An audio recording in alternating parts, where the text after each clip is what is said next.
On va aborder aujourd'hui une question qui est absolument centrale dans le déploiement de l'intelligence artificielle. C'est une question de responsabilité. Et elle finit tôt ou tard par se poser à tout le monde. Imaginons le scénario. C'est de plus en plus courant. Un système automatisé, une IA, commet une erreur. Et cette erreur, bien sûr, peut avoir des conséquences, parfois très graves. Alors la question, elle est directe. Qui est responsable? Le développeur? L'entreprise qui a déployé l'outil? L'utilisateur? La réponse, en réalité, est sans appel et c'est le cœur de notre sujet. Une IA, en elle-même, n'est jamais responsable. Et voilà la phrase qu'on entend systématiquement, l'excuse facile, presque un réflexe, comme si la machine avait sa propre volonté, comme si c'était elle qui avait décidé. Et c'est là précisément qu'il faut être lucide. Cette phrase, ce n'est pas une explication, c'est un piège, une illusion qui sert à masquer le véritable enjeu. Et c'est ça qu'on va décortiquer ensemble. Pour sortir de ce piège, il faut d'abord comprendre une distinction fondamentale. C'est la différence entre ce que fait la machine et ce que fait l'humain. La différence est simple, mais elle est cruciale. D'un côté, on a la machine. Elle calcule. Elle produit un résultat, une sortie.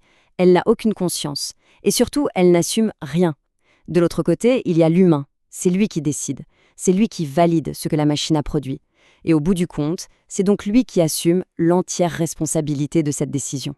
C'est une question de logique en fait. Une IA n'a pas d'intention. Elle ne peut pas être jugée dans un tribunal, elle ne peut pas recevoir de sanctions et elle est incapable de réparer un dommage.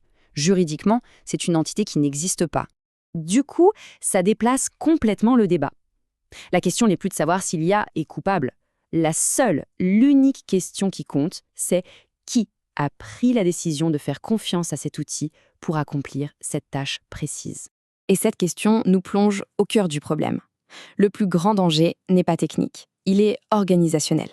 Il se cache dans la façon dont on intègre ces outils dans nos entreprises, nos administrations. On y revient, cette petite phrase, c'est le symptôme parfait de ce piège. Elle est dangereuse parce qu'elle essaye de diluer la responsabilité, de la rendre anonyme, sauf qu'elle cache une réalité très simple. Alors, décortiquons ce qui se passe vraiment. D'abord, on se berce de l'illusion que la décision est objective, neutre, parce qu'elle vient d'une machine. Mais la réalité, c'est qu'il s'agit d'une délégation de pouvoir. Un humain a choisi de confier son pouvoir de décision à un système. Et la conséquence directe de ça, c'est que la responsabilité devient floue, masquée, non assumée. Il faut donc le dire clairement. Mettre en place une IA, ce n'est pas un simple acte technique. C'est un choix stratégique, un choix de gouvernance. Bon, alors, si ce n'est pas l'algorithme, qui est-ce? Comment est-ce qu'on fait pour localiser précisément ce point de responsabilité? Le droit là-dessus est formel. La responsabilité ne s'évapore pas dans la nature. Elle repose toujours à la fin sur une personne physique ou une personne morale, c'est-à-dire un dirigeant, une organisation, un décideur. Point. Le responsable, c'est donc celui qui pose l'un de ces actes clés. Par exemple, dans le public, un élu qui va signer le décret autorisant l'usage de l'outil. Dans une entreprise, un directeur qui valide une stratégie basée sur ce que l'IA a recommandé. Bref, dans n'importe quelle organisation, la personne qui arbitre et qui porte la décision finale. L'IA peut éclairer, mais elle ne signe rien, elle ne valide rien et elle ne se présente pas devant un juge. Et ça, c'est la conclusion centrale de toute cette analyse. Loin de faire disparaître la responsabilité, l'IA agit en fait comme un révélateur. Elle nous force à voir qui, dans la chaîne de commandement, a le vrai pouvoir de décision. Retenons bien cette phrase. L'erreur peut être technique, elle peut venir de la machine, mais la réponse à cette erreur, elle, est et restera toujours humaine. Bien, maintenant qu'on a posé l'analyse, passons à l'action. Concrètement, comment s'assurer qu'on met les choses en place de façon responsable? Voici quelques points de repère. Le principe directeur est simple, c'est la proportionnalité.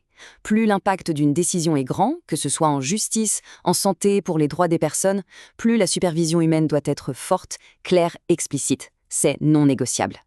Donc, avant de lancer quoi que ce soit, une organisation sérieuse doit être capable de répondre très clairement à ces 4 questions. Qui décide de l'utiliser? Qui est responsable de valider ce que le système produit? Est-ce que ce contrôle est suffisant par rapport au risque?